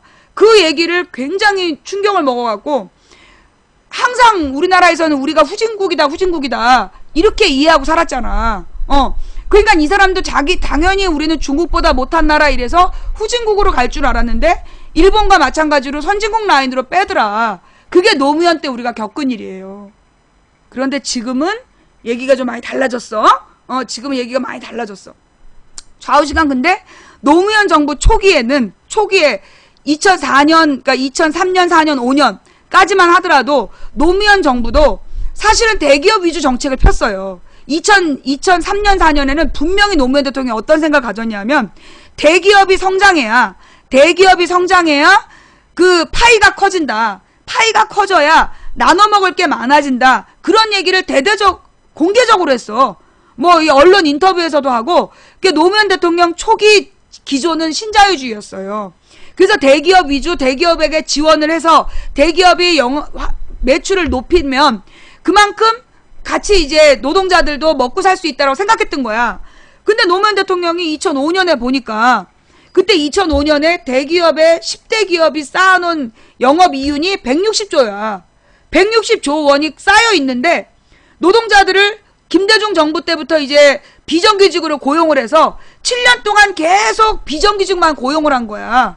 그 대기업에서. 그러니까 이 노무현이 화가 났어. 그래가지고 뭐 하는 짓거리냐. 너네 파이가 커지면 나눠 먹고 그럼 이제 분배를 해야 될 거 아니냐. 왜 창고에 쌓아두고 있는 거냐 이러면서 막 비판을 해. 그러면서 분배를 해야 된다고 얘기를 했더니 그때 이건희가 나타나가지고 분배 얘기했다고. 이게 뭐 사회주의도 아니고 뭐 정치가 후진국이고 지랄 연병. 그러면 분배를 얘기하는 OECD 다른 나라들은 전부 다 사회주의 국가고 그 저기 후진국이야? 그랬었어요. 그게 2005년 6년경의 사태였어.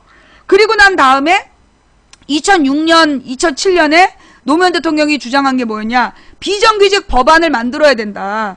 그래서 비정규직으로 2년을 근무시켰으면 무조건 정규직으로 전환하라고 주장했던 게 2005년 말이야. 2005년 말 2006년 초에 그 주장을 했어.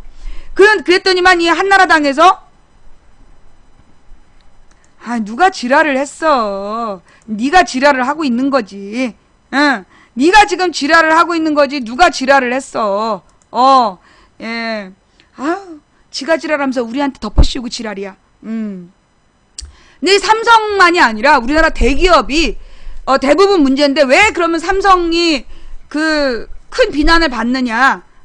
나는 이제 솔직히 그래요. 요즘에 이제 롯데 얘기를 보면서 지금 사실 롯데가 이렇게 많은 걸 장악하고 있는 걸 우리가 몰랐잖아. 근데 그 롯데가 그만큼 장악을 했어도 롯데의 이윤이 삼성의 잽도 안 돼. 롯데가 그렇게 많은 어마어마한 기업체를 다 깔고 우리나라 매출 87조 원을 차지하고 있음에도 불구하고 롯데의 이윤이 삼성의 잽도 안 된다고. 그래서 실제로 우리나라 재벌의 거두는 삼성이야. 삼성이 우리나라 재벌 체제의 가장 심각한 정점에 있고 사실 내가 볼 때 삼성이 지금 어떻게 보면 공개적으로 비난받아야 되는 상황이에요. 삼성 엘리엇 사태 들어봤잖아. 삼성 엘리엇 사태 이제 이건희의 재산을 지금 이건희의 경영권을 이재용한테 넘기기 위해서 지금 삼성가에서 온갖 그 지저분한 짓거리를 하고 있단 말이야. 근데 거기에 대해서 보도가 전혀 안 나와. 모든 보도가 다 같이 롯데만 보도해. 나는 지금 사실 롯데도 나쁜 기업이고 난 롯데 불매하는 거에 적극 찬성하고 실천하려고 노력하고 있어. 나도 모르게 써왔던 하이마트도 안 가고 뭐 델몬트 주스도 안 먹고 이제 노력하고 있단 말이야. 그럼에도 불구하고 나는 이 롯데에 대해서 대대적으로 보도하는 우리 언론의 모습에서 그러면 삼성 경영권은 문제 없냐고.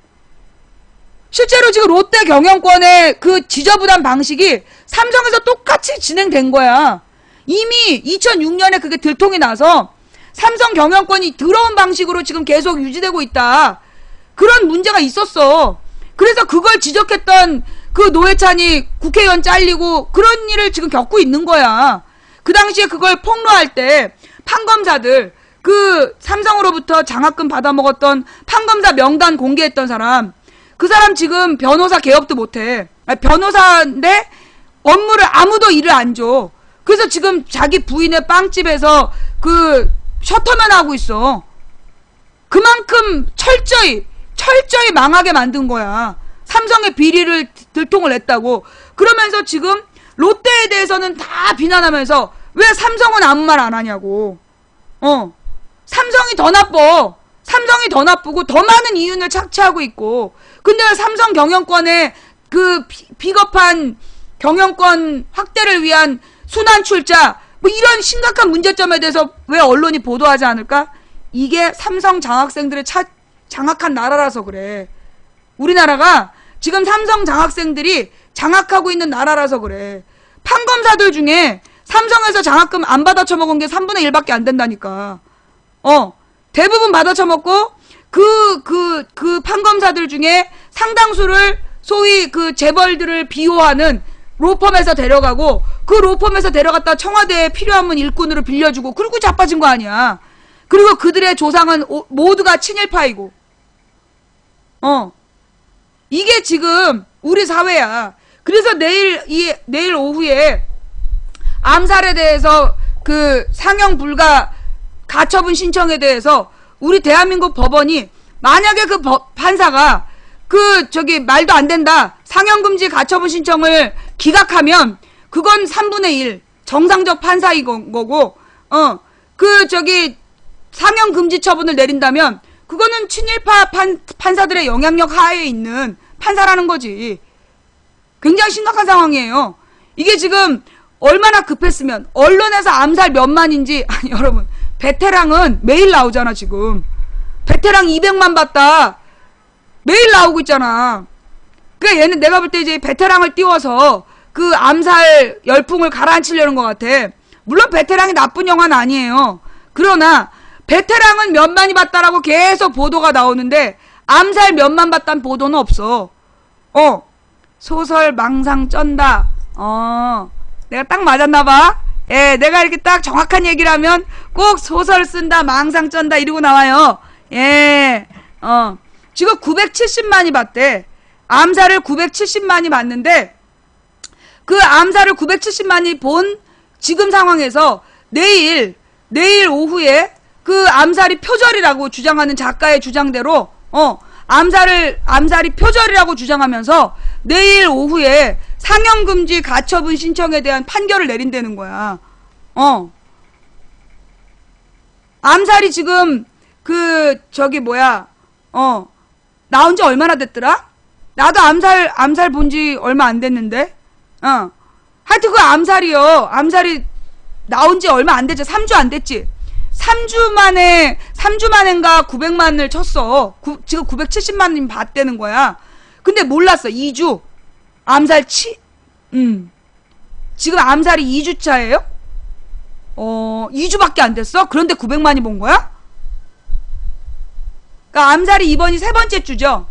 그러니까 암살이 7월 말에 나오고, 그지? 7월 말에 나오고, 지금 이제 이번 주차가 이제 한 3주차 될 거야. 3주차에 그 언론에서 그렇게 홍보 하나도 안 해주는데, 지금 970만이 본 거야.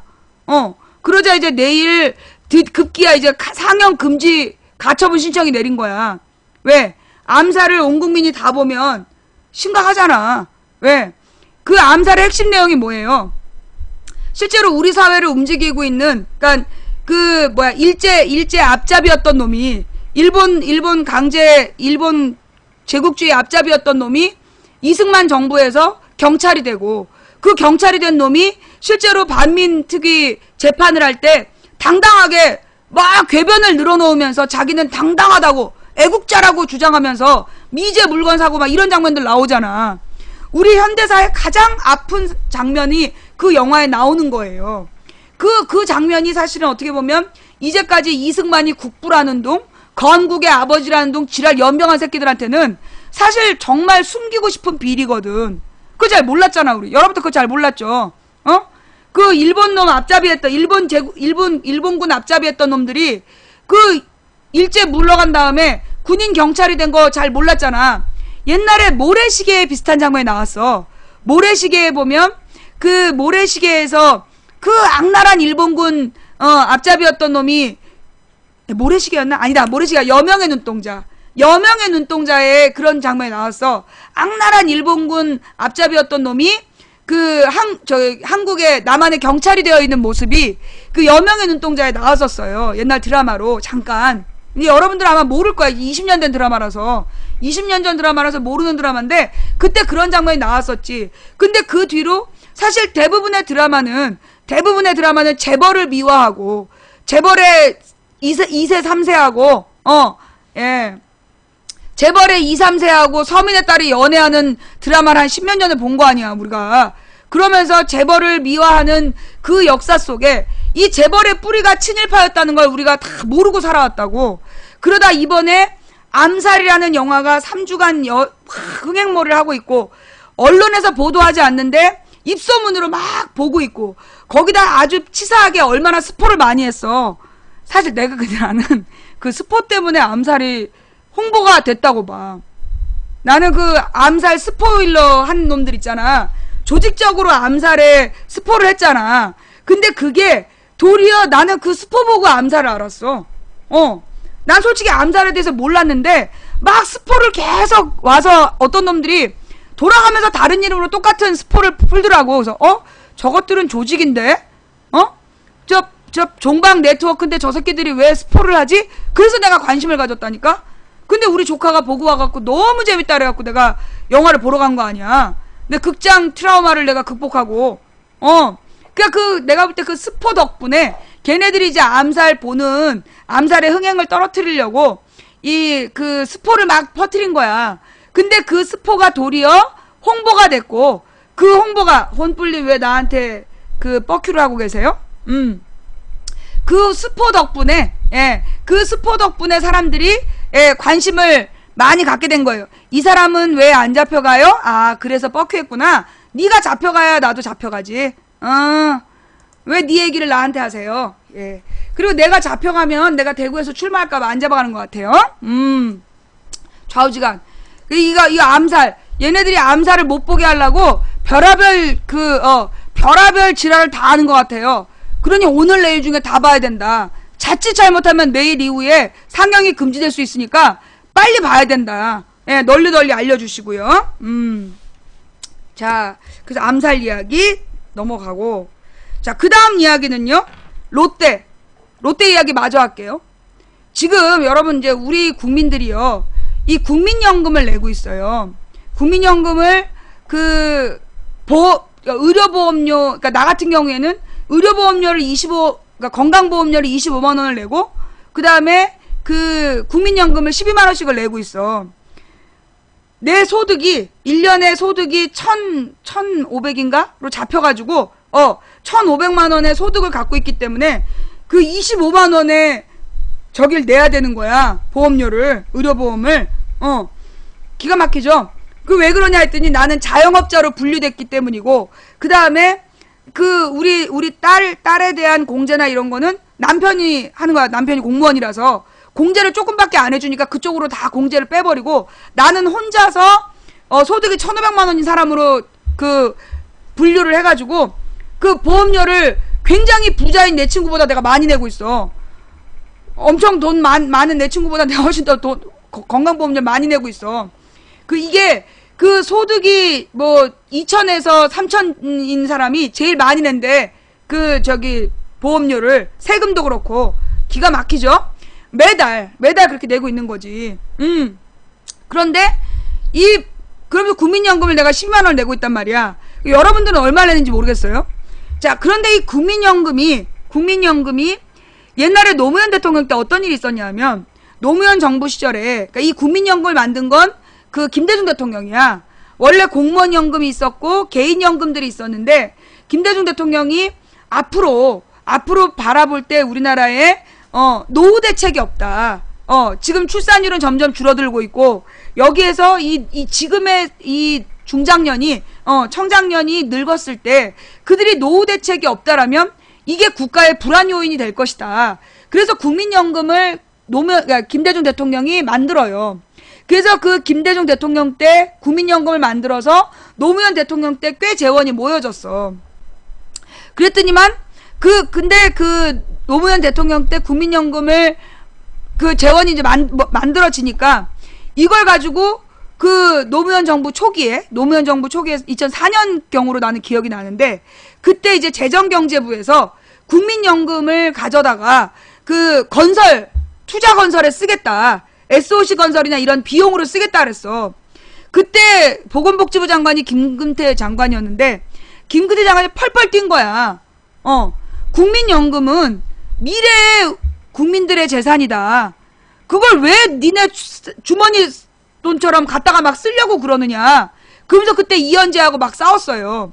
그때 걔네들이 국민연금을 아무렇지도 않게 갖다가 지네들이 필요한 데다 막 쓰겠다 그런 거야. 투자하고 막 이렇게 돈을 불리겠다 막 이랬는데, 국민연금은 가장 안전한 곳에서 가장 보수적으로 운영돼야 된다. 이건 국민에게 갚아야 될 빚이다. 근데 이걸 갖다가 그렇게 함부로 갖다 쓰면 안 된다라면서 자리를 걸고 싸우겠다라면서 막 끝까지 버틴 거야. 그래서 국민연금을 함부로 건드릴 수가 없었어요. 국민연금을 건드리지 못하고 노무현 정부 때 지킬 수 있었던 거야. 그런데 이명박 정부 들어서자 삼성의 주식이 이명박 정부 초기에 36만 원인가 그랬어. 35만 원인가 36만 원이었는데 이명박 5년 만에 삼성의 주식이 한 주에 130만 원까지 올라가. 130 몇만 원까지 100만 원이 오른 거야. 그런데 그 오르는 과정이 어떻게 올라갔느냐? 어떻게 올라갔느냐? 국민연금을 갖다가 쏟아부었어요. 우리 정부에, 이명박 정부에서, 예, 이명박 정부에서 국민연금을 언제 쏟아부었냐면 2010년에 천안함 사건이 터졌잖아. 천안함 사건이 터져가지고 이명박이 전쟁도 불사한다는 말을 한 순간 외국인 투자자들이 주식을 투매를 한 거야. 막 던져버렸어. 막 팔아버렸어. 그래가지고 하루아침에 우리나라 주가 총액이 29조 원이 날아갔어. 그게 전쟁도 불사한다는 전쟁기념관에서 걸어나와서 그 한마디에 날아간 돈이야. 그런데 다음날 그 주가 총액을 바로 떠받친 거야. 왜? 외국인 투자자들이 팔고 간 대기업 주식을 국민연금으로 다 사들였어. 그렇게 사들인 국민연금이 재벌의 주식을 사들이기 시작해갖고 우리나라 재벌들의 최대 주주 혹은 2대 주주가 다 국민연금이야.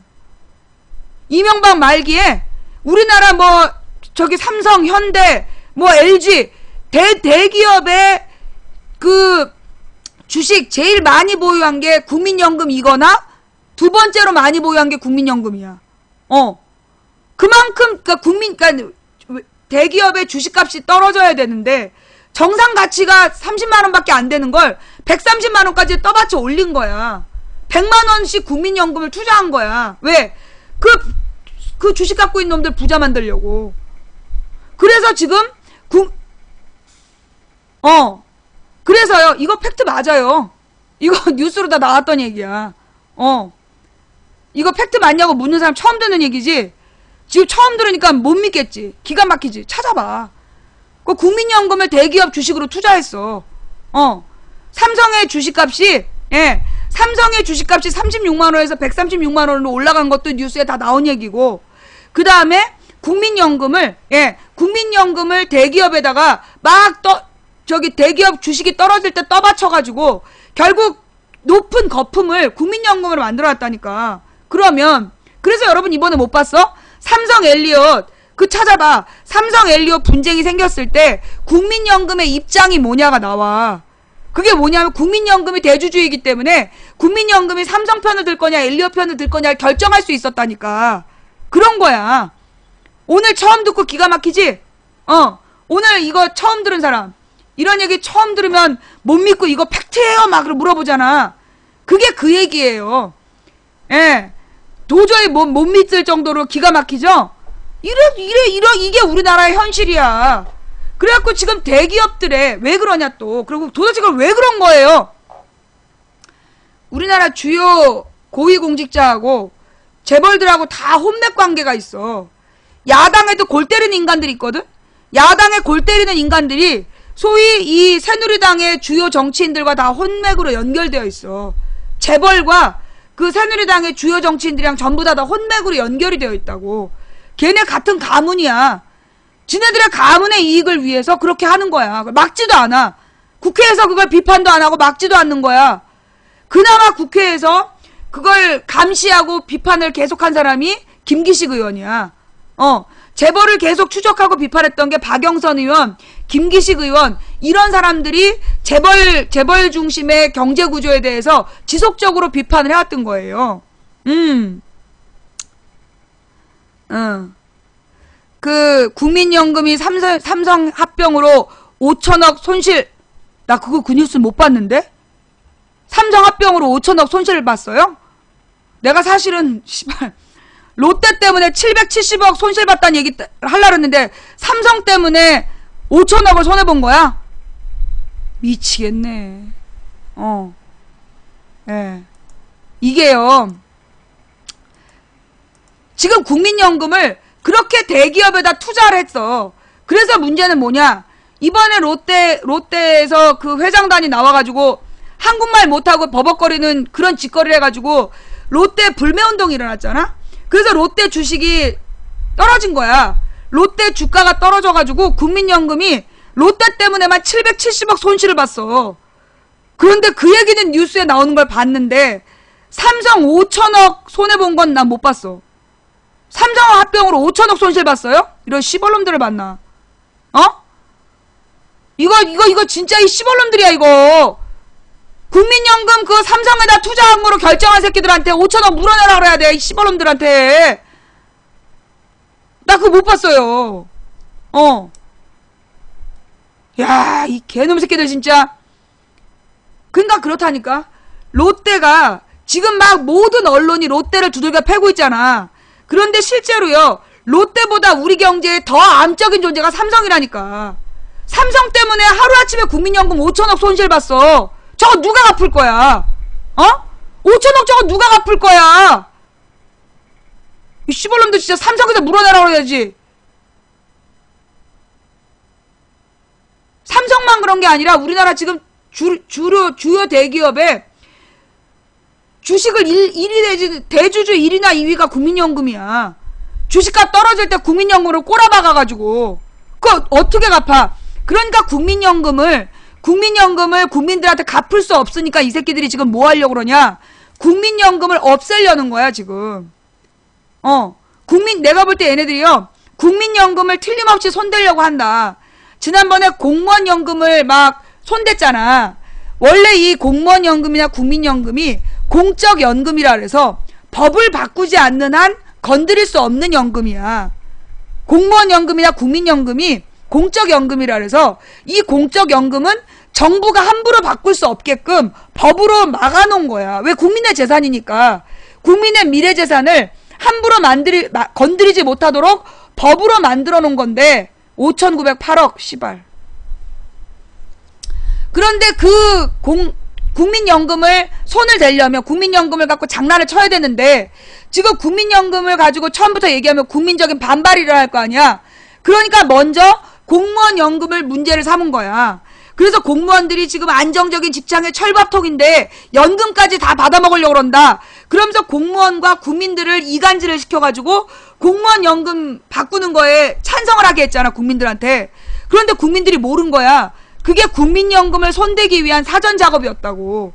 내가 계속 그래서 공무원 연금 못 건드리게 해야 된다. 걔네들이 지금 공무원 연금 갖고 국민과 공무원을 이간질을 시키고 있는데 목적은 국민연금이다. 내가 몇 번 얘기했잖아요. 예. 5,900억. 5,908억을 삼성합병으로 손실을 봤대. 그게 바로 이게 지금 뉴스로 증명이 된 거야. 여러분 그거 몰랐어요? 몰랐죠? 대기업에다가 국민연금을 그렇게 쏟아붓는 걸. 그러면 이 쏟아붓는 원래 국민연금은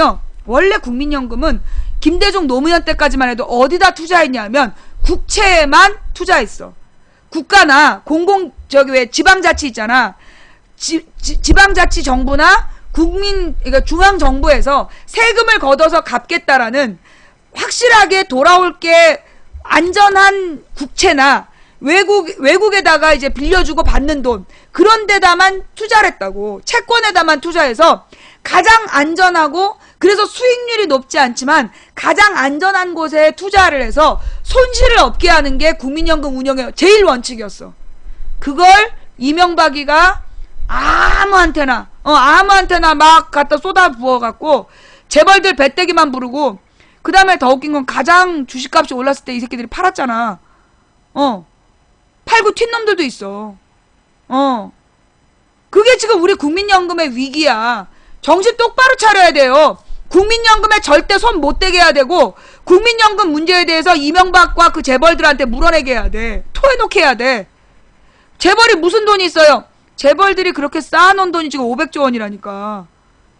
10대 재벌이 지네 창고에 쌓아놓은 돈이 500조 원이야. 500조 원. 온 국민의 피를 빨아가지고 지네 창고에 쌓아둔 돈이 지금 500조 원이야. 그 돈 풀게 해야 돼. 그걸로 국민연금 손실 메꾸라 그래야 된다고 지금. 아니 올해 714조 원을 늘었어? 지금 710조로 늘었어요? 710조는 뭐야? 710조 그 뉴스 좀 갖고 와봐.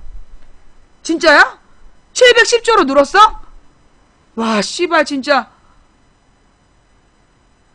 30대 기업 10대 기업이 500조, 30대 기업이 700조. 지금 중소 여러분 있잖아요.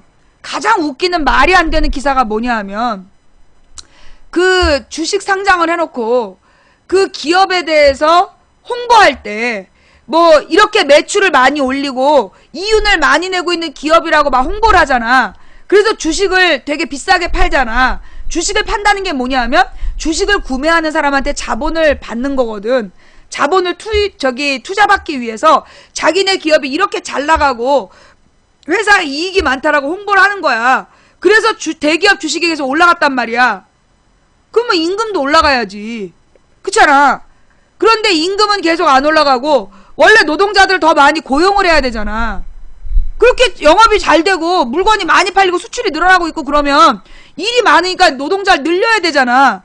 그런데 대기업의 다른 수치 점점 기업 경영이 어려워진다고 그러면서 대기업의 노동자들 다 잘랐잖아.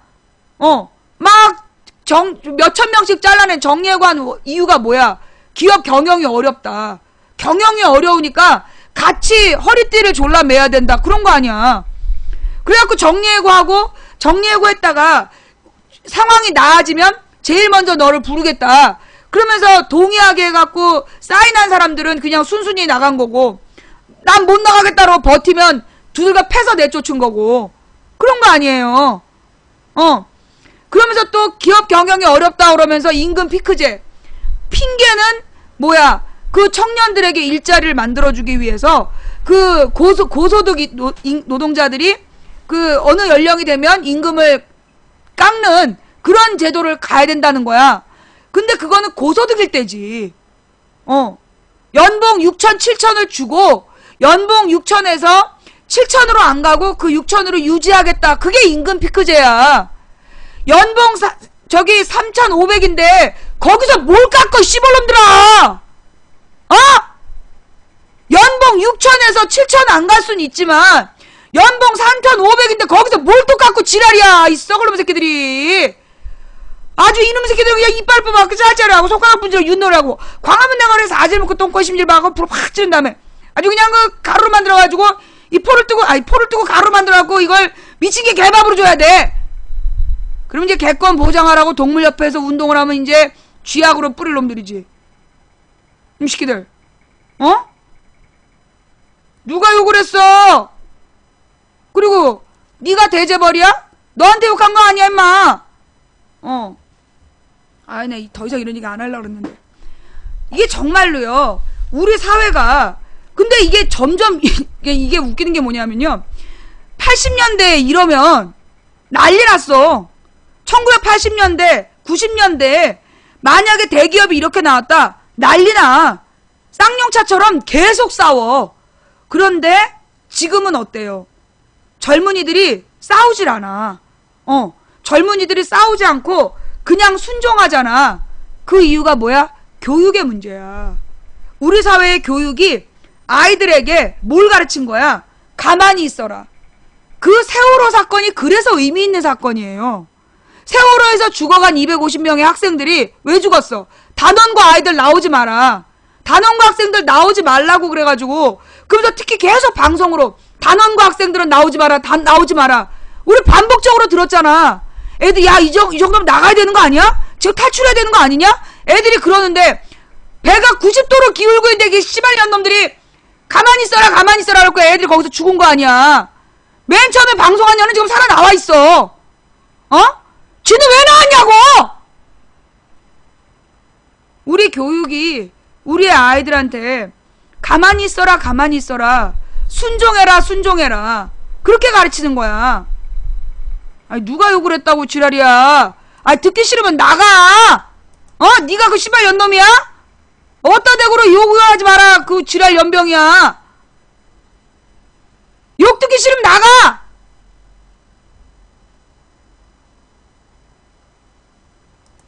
지금 우리 교육이요. 우리 교육이 이 아이들에게 좀비처럼 살라고 가르치는 거야.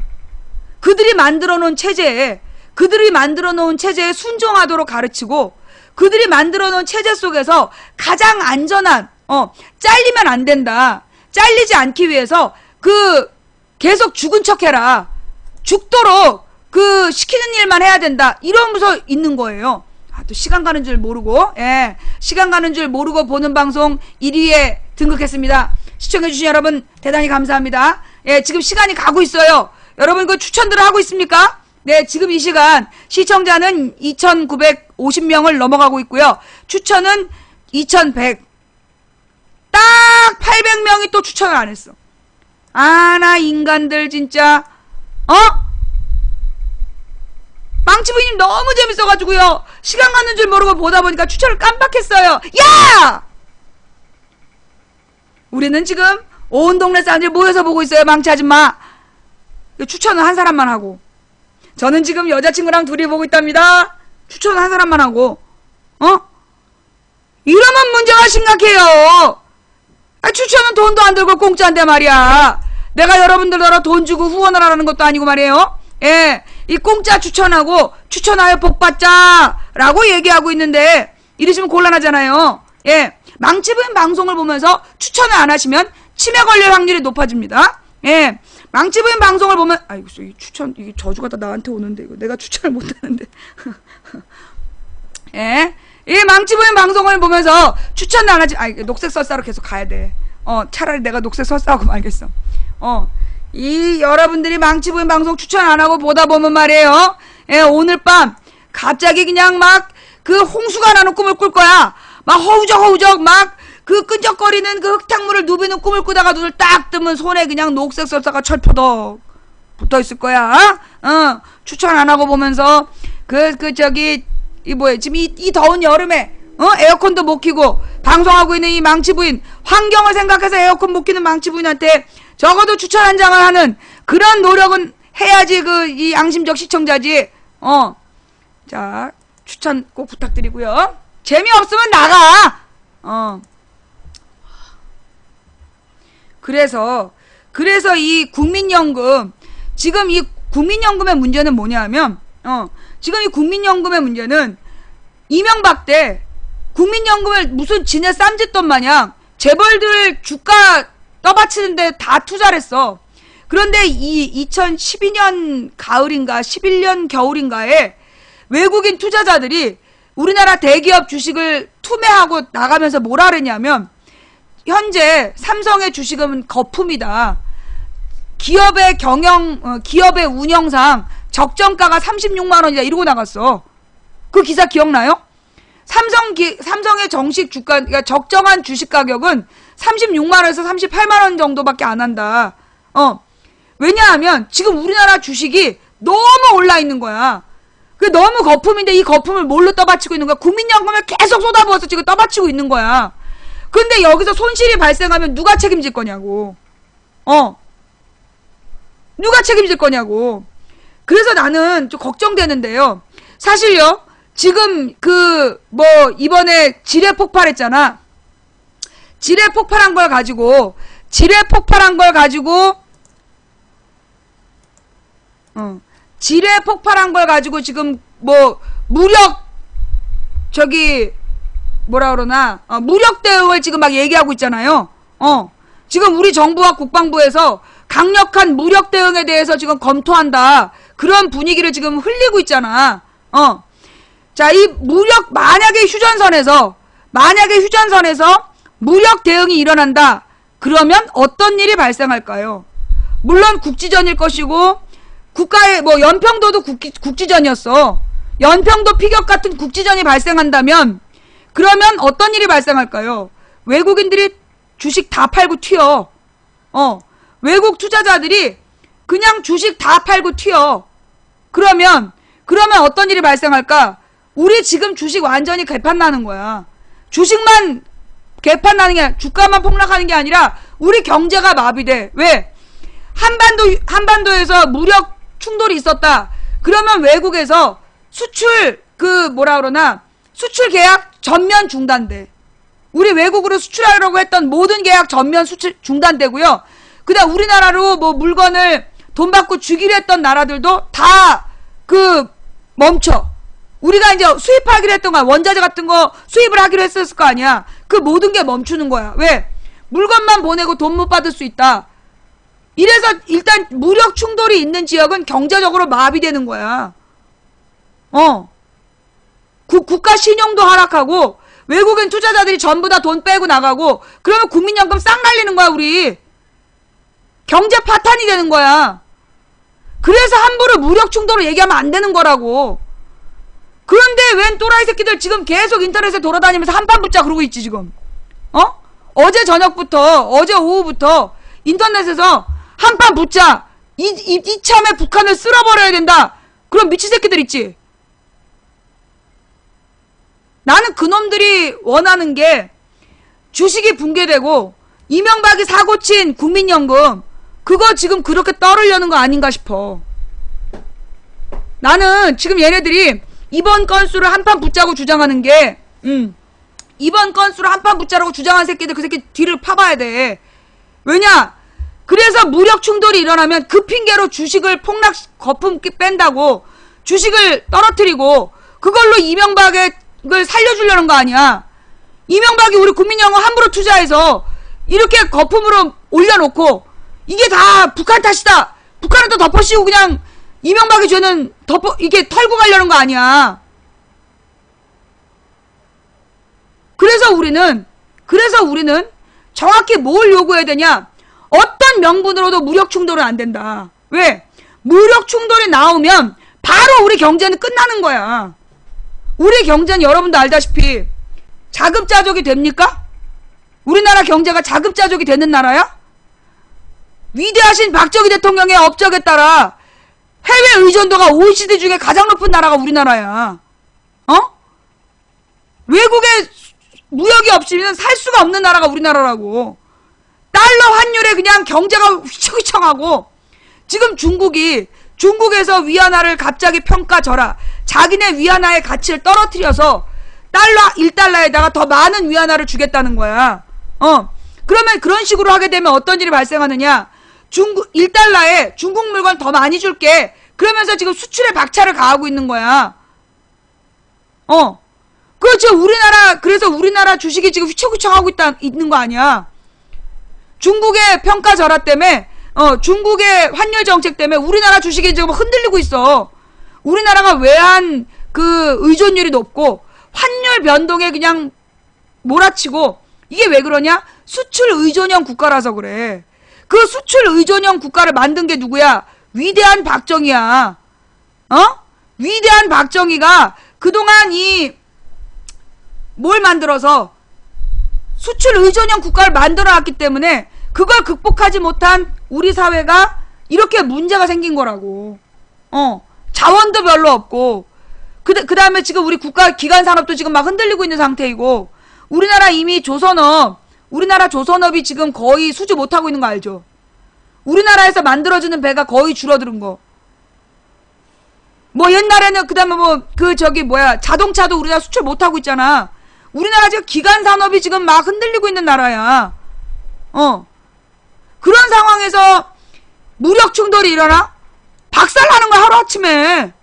수출은 그냥 중단되는 거야. 수출입이 중단된다고. 무력 충돌이 벌어지면 어떤 나라에서 전쟁 위험이 있는 나라에다가 수주를 하겠어. 오늘 아침에 그래서 그 얘기 한번 같이 들어볼 필요가 있어서 내가 자꾸만 누구야 하태경이 데리고 오는 하태경만 부르는 바람에 내가 이 박재홍의 뉴스쇼 안 들으려 했는데 오늘은 내가 이제 한번 들어주는 거야.